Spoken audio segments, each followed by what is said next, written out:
Muchísimas gracias, muy buen día a todos, buen inicio de semana. Pues compartirles la preocupación que tenemos particularmente por lo que hemos venido diciendo las últimas semanas y es respecto al programa de vacunación que se está llevando a cabo a partir del gobierno federal.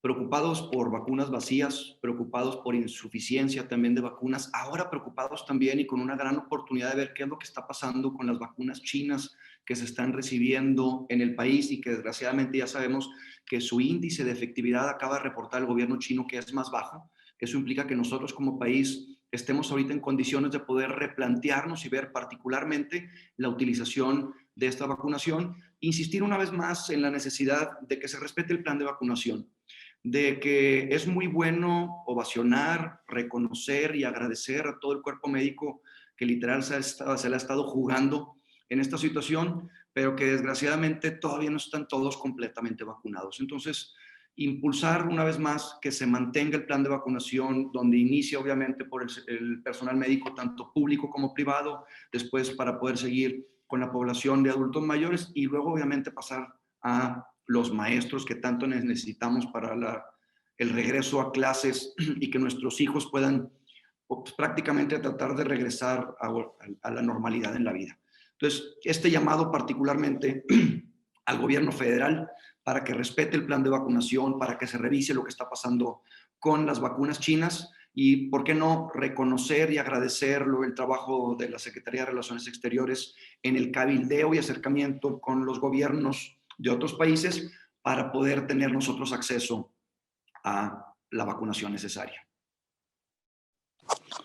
Muchas gracias, senador. Empezaríamos con las preguntas. La primera es de Víctor Mayén. Tenemos casi 15 preguntas, entonces intentaré irme lo más rápido posible. Víctor Mayén nos pregunta, China reconoció ayer baja efectividad en sus vacunas contra COVID-19. El gobierno de Andrés Manuel apostó por estas. Son base del esquema de vacunación. ¿Debe suspender su compra o esperar a que sean mejoradas para seguir aplicándolas? ¿Quién desea responder? Pues mira, en este sentido, justo lo acabo de mencionar, creo que es sumamente importante saber que estamos recibiendo vacunas de todos lados, y tengo que decir las marcas, está la Pfizer, AstraZeneca, CanSino, prácticamente todas menos la famosa Moderna y la Johnson Johnson, que es la que está en producción. Creo que ahorita México tiene esta palanca de negociación tan importante como para hacer que se le pueda poner la vacuna de mayor efectividad a nuestra población. Creo que si ahorita no hemos recibido todavía este producto por parte de China, estamos en condiciones de una renegociación y particularmente ver cuáles pudieran ser las alternativas para que las mexicanas y los mexicanos reciban vacunas de calidad lo más pronto posible. Creo que el hecho de que nuestro país, con 130 millones de habitantes y este gran poder de negociación que tenemos y las condiciones actuales nos permiten poder replantear y tener una nueva negociación. Gracias, senador. Mayolo López nos pregunta, ¿qué opinan de que los usuarios de tarjetas de crédito están endeudados, están muy endeudados? Es la nota principal hoy de ellos, de Reforma. ¿Quién desea responder? Senador Rementería.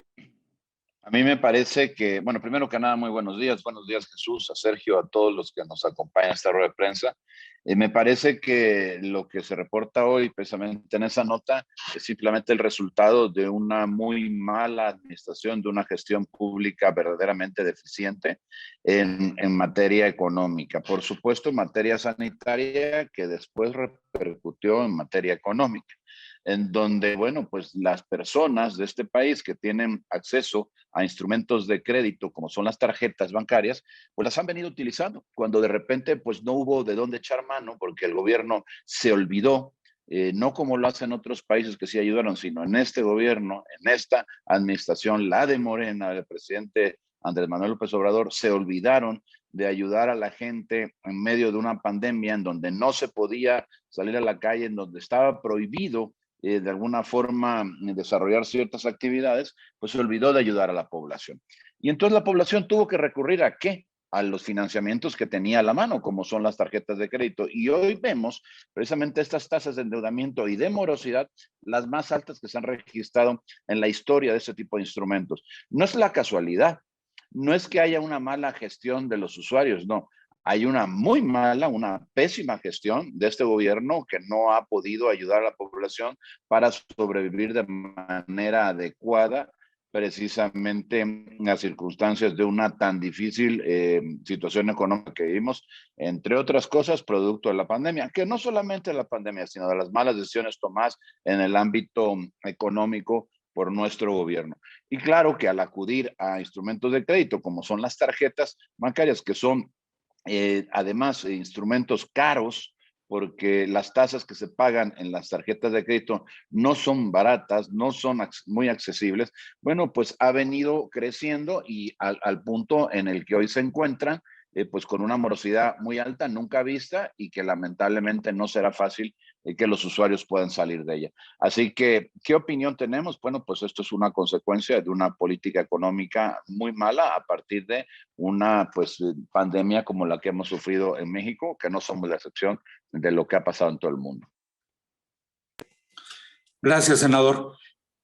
Senador Jesús Horacio, avanzo, ¿verdad? Sí, si Bueno, me adelante. por favor, creo que el senador Julen Rementería ha sido sumamente claro, coincido plenamente, tengo que suscribir cada una de sus palabras. Simplemente reiterar que cuando uno utiliza la tarjeta de crédito es porque está en situación de crisis, está en situación de emergencia. El mexicano que la está utilizando ahorita es porque se siente desesperado, porque tiene una necesidad, porque está pasando por un mal momento, porque tiene desempleo, porque le bajaron el sueldo, porque tuvo que meter a un familiar a un hospital desgraciadamente privado porque el público no le va a brindar el servicio que ahora necesita. Y por eso tenemos que ser muy enfáticos en la propuesta, y la propuesta es insistir en una ley de emergencia ante situaciones de crisis, en donde lo que tenemos que ver es de qué manera le ayudamos a los mexicanos con incentivos, con apoyos, de buscar la manera de sacarlos adelante de este pozo, porque desgraciadamente los que somos y hemos sido usuarios de tarjetas de crédito, pues sabemos que muchas veces las tasas de interés pues, no son las mejores, ¿no? Y a veces se les sale de las manos la planeación financiera de cada uno de los hogares. Insistir en el ingreso básico, insistir en los estímulos fiscales, insistir en que tiene que haber una ley o un plan de emergencia para este tipo de situaciones que evidentemente son consecuencia de la pésima atención que se está llevando de esta crisis económica que estamos enfrentando en el país. Muchas gracias, senador. Perdón. Karina Aguilar nos pregunta, el gobierno de México no entregó 11,000 millones de pesos al del programa de adultos mayores por incumplir reglas. Dice Bienestar, la Secretaría del Bienestar, que el recurso se regresó a la tesorería. ¿Hay alguna forma de comprobar que el recurso se regresó y hacia dónde fue destinado? De no ser así, ¿qué se tiene que hacer? ¿Quién desea responder? Senador Rementería. Yo quisiera referirme sobre todo a la segunda parte. Al final de cuentas se reconoce ya que hay 11,000 millones de pesos que no tuvieron el destino para el cual fueron planeados. Ahora, ¿qué pasó con esos 11,000 millones y dónde están? Hay que recordar que precisamente habíamos estado criticando estas disposiciones que se habían establecido precisamente en la Ley de Responsabilidad y Presupuestos Hacendaria, en donde se establecía esta discrecionalidad del gobierno, específicamente del presidente de la República. Si no mal recuerdo, me parece que era el artículo 252, algo así, en donde se establecía en la parte última de ese párrafo, de ese artículo, en donde se decía que con un simple decreto se podría dar un nuevo uso a cualquier partida que según ellos se considerara ahorro. Por supuesto que aquí no estamos hablando de un ahorro, aquí estamos hablando de un subejercicio y sobre todo de un programa social que ellos mismos han llevado o han intentado llevar a cabo. ¿Dónde está este recurso? Pues sí, es algo que se tiene que saber, se nos tienen que decir necesariamente. ¿Y quién lo tiene que decir? Bueno, pues tendría que ser a través de las instancias pues digamos, del INAI para poder acceso a la información, para poder estar en condiciones de saber cuál fue el nuevo destino. Pero de esto otra vez de lo que habla es de desorden, de mala planeación. ¿Cómo es posible que en uno de los programas insignias tengas un tema de un subejercicio de 11,000 millones de pesos, con toda la necesidad que hace falta en nuestro país para muchísimas personas? Resulta que en este gobierno se dan el lujo de subejercer nada más y nada menos que 11,000 millones de pesos. Eso es terrible. Senador Jesús Horacio. Sí, de igual manera, complementando también la aportación del senador Yulen, yo creo que hay que agregar bien el hecho de que la Cámara de Diputados tenga que revisar el presupuesto, ese es el primero, y el otro es que la auditoría revise qué es lo que está pasando en bienestar, particularmente con el cumplimiento de estos programas sociales. Lo que ya quedó claro es que hay un subejercicio, que no sabemos dónde están esos 11,000 millones, que se tienen que encontrar y que la otra petición concreta y formal tendría que ser que fueran etiquetados específicamente para la atención prioritaria que tenemos hoy, que es la situación de salud. Creo que con eso terminaría mi intervención, Sergio. Gracias, senador. Rita Cerón pregunta, saber si ya existe consenso y cuándo solicitarán la prórroga en el tema de marihuana y si pudiera hacer un balance de lo que nuevamente se dejará pendiente. ¿Quién desea responder? Me parece a mí que lo que hoy estamos viendo es estrictamente lo que se está definiendo por un solo grupo legislativo, el de Morena, que es a través de su coordinador, que ha venido dando cuenta de cuál es la estrategia, por qué no hay los acuerdos, y sería él, en todo caso, el responsable de contestar con puntualidad estas preguntas para que podamos estar en condiciones de saber qué va a pasar con un tema tan importante para nuestro país. Lamentablemente, pareciera que en la pluralidad que existe en el Senado, en el Congreso de la Unión, porque en la Cámara de Diputados hay que incluirla también, pues solo pintara o solo se tomara en cuenta una voz. Eso es terrible, porque de lo que habla es de un autoritarismo también llevado precisamente a las instancias legislativas. Y eso no debiera de ocurrir, no debiéramos de permitirlo. Las decisiones deben de tomarse precisamente por consenso, debe de haber, por supuesto, en el ejercicio de esta reunión denominada Junta de Coordinación Política, establecer cuáles van a ser los criterios que se van a tomar para llevar a cabo los temas pues tan importantes como este que se señala hoy, ¿no? Lamentablemente se ha hecho un uso como exclusivo de cierta información por parte de Morena y no se sabe bien a bien cuándo se decidirá responderlo. Yo creo que es un tema que urge atenderlo y resolverlo de la mejor forma, la que más convenga para México. Senador Jesús Horacio, ¿o avanzamos? Pregunta Jorge Chaparro. Dice, el gobierno dice que ha adquirido 16 millones de vacunas, pero no vemos que se cumpla el total de 170 millones de vacunas que supuestamente se habrían adquirido. ¿Se podría citar al secretario de Salud o al de Hacienda para que aclaren esta situación al Congreso? Jesús Horacio podría ayudarnos con eso, que le trae mejor el tema. Con mucho gusto. Mira, lo que nos hemos dado cuenta es que no hemos cumplido con el programa en cuestión de porcentajes. Déjenme citarles un ejemplo. En el caso de Nuevo León, que es el estado el que represento, solamente entre el 35 y el 38% de los médicos está vacunado y ya llevamos prácticamente 3 meses con la vacunación. Creo que es sumamente importante que no, con respecto a la participación o no del secretario o la Secretaría de Salud en el Senado, creo que ya no debería ser por petición, debería ser por convicción, de acercarse, de difundir, de buscar aliados dentro del Senado para que nosotros mismos seamos quienes lo estén difundiendo. Nos hemos dado cuenta que desgraciadamente el adulto mayor ha tenido mucha incertidumbre y mucha duda con respecto también a la aplicación de vacunas. Entonces, aquí quiero hacer también hincapié en 2 peticiones formales. En realidad eran 3. La primera es lo que estábamos comentando de la renegociación con las vacunas chinas.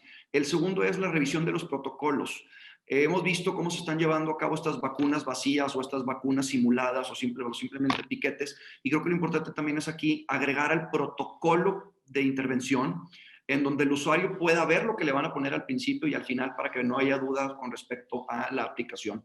Y el tercero y último es ver o entender que desgraciadamente dependemos de la producción de terceros países con respecto a lo que se está recibiendo. En este sentido, creo que tenemos que ser muy atentos para que participe la Secretaría de Salud en el Senado de la República y nos hable particularmente de esas 3 cosas: la calidad de las vacunas que le estamos dando a los mexicanos, cómo podemos hacerle para que con una comunicación mucho más enfática se pueda evitar al máximo este tipo de aplicaciones falsas, y tercero y último, cómo se van a estar ajustando las vacunas, porque si seguimos con este ritmo nos vamos a tardar prácticamente 4 años en vacunar a todas las mexicanas y los mexicanos. Muchas gracias, senador. Gabriel Santomila pregunta, ¿qué opinan tanto el senador, es para el senador González Delgadillo, pero si gusta el senador Rementería también? ¿Qué opina que hay algunas consultoras como Integralia que pronostican que Morena y sus aliados en la Cámara de Diputados van a perder la mayoría calificada, pero van a ganar al menos unas 8 gubernaturas? Y en aquellas votaciones cerradas habrá conflictos y acusaciones de fraude. Senador González. Pues yo creo que el ejemplo más claro es podemos ir viendo cómo hace un año de las 15 gobernaturas eran tantas que iban a ser para un partido de mayoría y luego fueron disminuyendo y siguen disminuyendo y siguen disminuyendo, y creo que si seguimos con una tendencia, entonces nos vamos a dar cuenta de que el poder que se tenía a través de la calificación de las mexicanas y los mexicanos con respecto al gobierno actual, porque sabemos que no tenemos reactivación económica como quisiéramos, que no hemos atendido a la pandemia como quisiéramos, que no están atendiendo a nuestros enfermos como quisiéramos, y ahí está el reflejo se va a ver en las urnas, y el reflejo, lo más importante es que se respete siempre al árbitro, pero también lo más importante es que se respete la voluntad de los mexicanos. Creo que en este caso es igual a lo que pasa en el INE ahorita, ¿no? Con algunas personas que no están de acuerdo con cómo marcó el árbitro. Pues yo creo que hay que apegarnos a lo que diga el instituto, el árbitro particularmente. A veces no nos gusta que marquen una cosa, pero yo creo que la fortaleza de nuestro país tiene que ir con base precisamente en la fortaleza de las instituciones y se tiene que respetar particularmente las decisiones que se marquen. Lo importante, concluyo, es que se respete la voluntad de las mexicanas y los mexicanos, y estamos viendo cómo la tendencia se va cayendo cada vez más y más y más. Gracias, senador Rementería.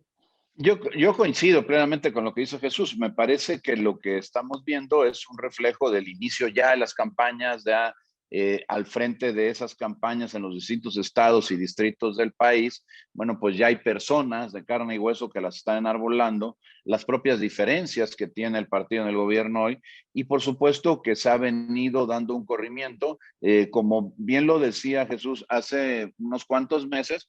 Pues si sacábamos una encuesta pareciera que fueran a tener la mayoría calificada. Hoy ya nadie cree que vaya a tener Morena la mayoría calificada. Se hablaba también de que iban a arrasar en las 15 gobernaturas. Hoy ya nadie cree eso. Entonces me parece que lo que está sucediendo es lo normal.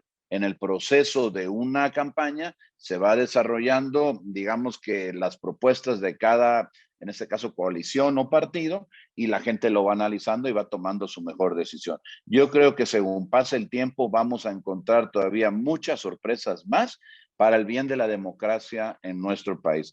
Que haya un resultado confiable, yo estoy de acuerdo en ello, que haya un árbitro justo, que sancione bien la elección, pero también que haya la posibilidad de que los ciudadanos en este país reconozcan que no hay que otorgar mayorías absolutas a ningún partido, porque no es lo que le conviene a la vida democrática y al equilibrio que tiene que haber entre los distintos poderes de la Unión. Así que yo esperaría todavía muchas sorpresas más en la composición de la próxima Cámara de Diputados y por supuesto de varias gobernaturas que todavía están en juego y que se han venido cerrando, digamos, los pronósticos. Me parece a mí que el pronóstico que hoy tenemos no es el que va a resultar siendo en la elección, y ojalá se transcurra en paz, porque eso me parece que es importantísimo, es vital, pero sobre todo que podamos tener, como se espera, pues este corrimiento de las preferencias para lograr pues una participación más plural en la Cámara de Diputados y por supuesto una composición también plural en los distintos estados del país.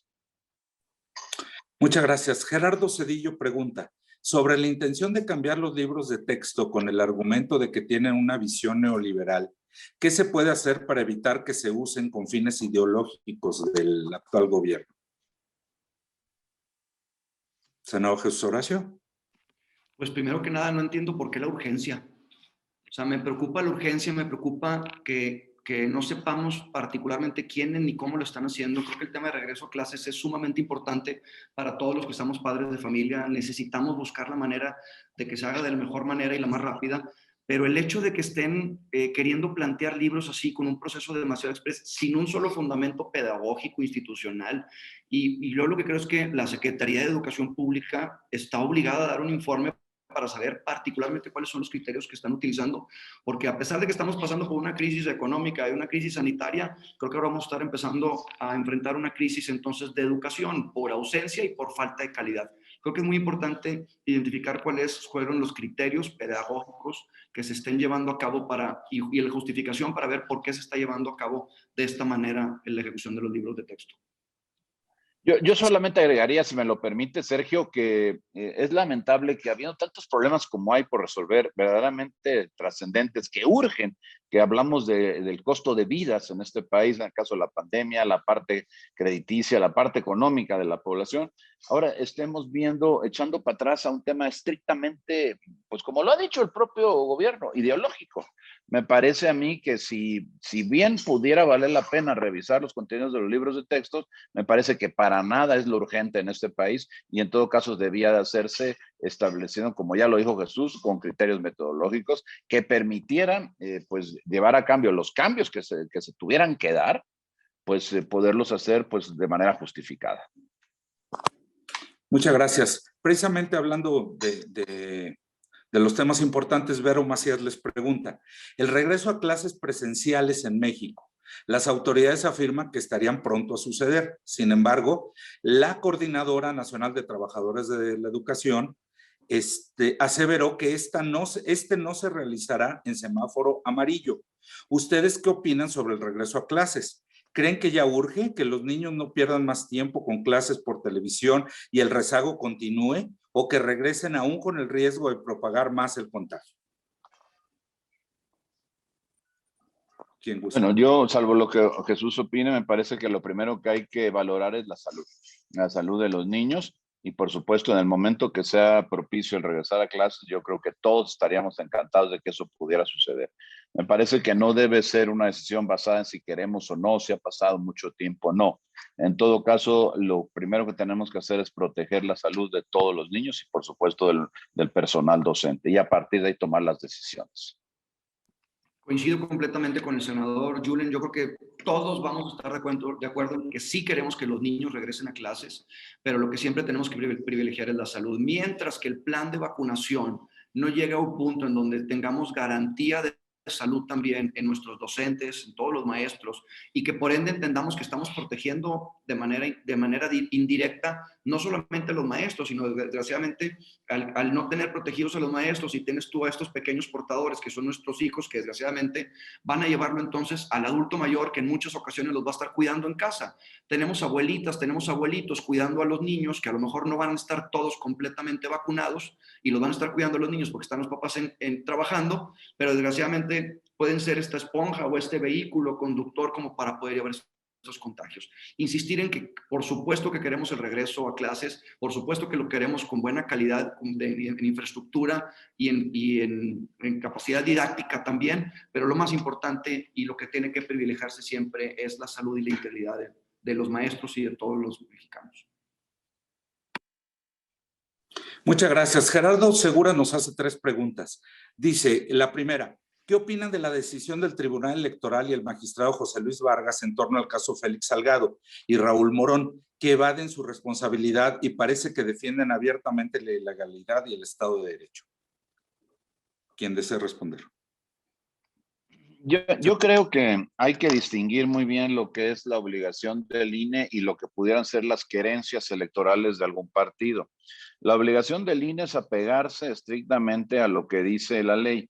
Y existe precisamente la Ley General de Instituciones y Procedimientos Políticos Electorales, en donde precisamente en el artículo 229, en su numeral 3º, para ser exactos, establece la obligación para que se tenga que entregar, pues digamos que las cuentas de aquellos que son candidatos o precandidatos. Y también se establecen precisamente en ese cuerpo normativo las sanciones para quienes no cumplan. Entonces es un tema simplemente de cumplimiento. Hace un rato lo decía Jesús con perfecta claridad, hay que cuidar al árbitro, de eso se trata. A ver, el árbitro está aplicando la regla bien. ¿No les gustó? Cumplan con la regla. Si hay posibilidades de restituir alguna candidatura en base ¿Alguna condición distinta? Pues no lo sé, pero que lo decida el INE con absoluta independencia, no a partir de plantones afuera de sus oficinas exigiendo simplemente que el INE cierre los ojos, voltee para otro lado y que no se cumpla lo que establece la ley. La Ley General de Instituciones y Procedimientos Electorales, así como la Ley General de Partidos, establece con perfecta claridad cuáles son las obligaciones. Cúmplanlas. Cúmplanlas, candidatos de Morena, cúmplanlas, están obligados a ello. Dijeron que querían ser diferentes, querían respetar la ley, ahí está, cúmplanla, por favor. Gracias. Dice también Gerardo Segura, ¿qué opinan de la arremetida indignante de Mario Delgado, Félix Salgado y Morena contra el INE por la decisión de la institución de hacer respetar la ley? Senador Jesús Horacio. Yo creo que es lo mismo, estamos exactamente en lo mismo. El problema es que estás culpando al árbitro de una falta que tú hiciste, o estás culpando al árbitro porque te están descalificando un cachirul, o estás descalificando al árbitro porque no cumpliste con llevar el uniforme, que en este caso son las cuentas, ¿no? Entonces, creo que las reglas son muy claras y lo que se tiene que defender siempre es que se compita en igualdad de condiciones y circunstancias, que todos los candidatos ciudadanos y de partidos políticos cumplan y se apeguen a las mismas leyes y a los mismos reglamentos. No podemos permitir que una persona o que algún partido o que algún grupo particular, por no estar enterados de cuáles son las reglas del juego, entonces quieran manifestarse en contra. Es exactamente lo mismo con el fútbol, es lo que te digo. Si el árbitro está marcándolo y estás llevándole ahí tú el reglamento y no lo estás cumpliendo, creo que lo más importante es hacerlo respetar. Y creo que los partidos políticos tenemos también un compromiso moral, particularmente con ser los promotores de que se respete esto. No podemos ser juez y parte. Gracias, senador. Y finalmente, ¿qué opinan en relación a la arremetida del gobierno federal contra el ex senador del PAN, Jorge Luis Lavalle, que fue detenido por supuestos delitos de los cuales no se ha comprobado responsabilidad alguna? ¿Considera que se trata de ilegalidades de tinta electoral de parte del gobierno federal? Yo considero, si me permites, Jesús, que sí hay, desde luego, una intención electorera en todas estas cosas. Me parece que se han venido midiendo los tiempos para poder llevar agua a su molino por parte del gobierno y de su partido. Yo no vengo ni quiero pretender defender a nadie. Lo que yo creo es que tenemos que hacer es cuidar la legalidad. Lo mismo que decíamos hace un momento en el INE, ¿no? Si al final de cuentas hay un procedimiento que se tenga que llevar a cabo, que se lleve con estricto apego a derecho y que no se utilice como una vendetta o como un ariete político para sacar raja precisamente ahora en tiempos electorales en los que nos encontramos. Y lo demás que lo resuelvan los tribunales en absoluta libertad, eso sí, en absoluta y completa libertad, para que no haya pues un manejo que se preste. Hay que recordar a todo el gobierno que hoy están en el gobierno, pero que no necesariamente van a seguir siendo así. Y el día que no se esté, lo que se quiere precisamente es que haya árbitros o jueces justos que impartan justicia y no la administren de acuerdo a las solicitudes de nadie.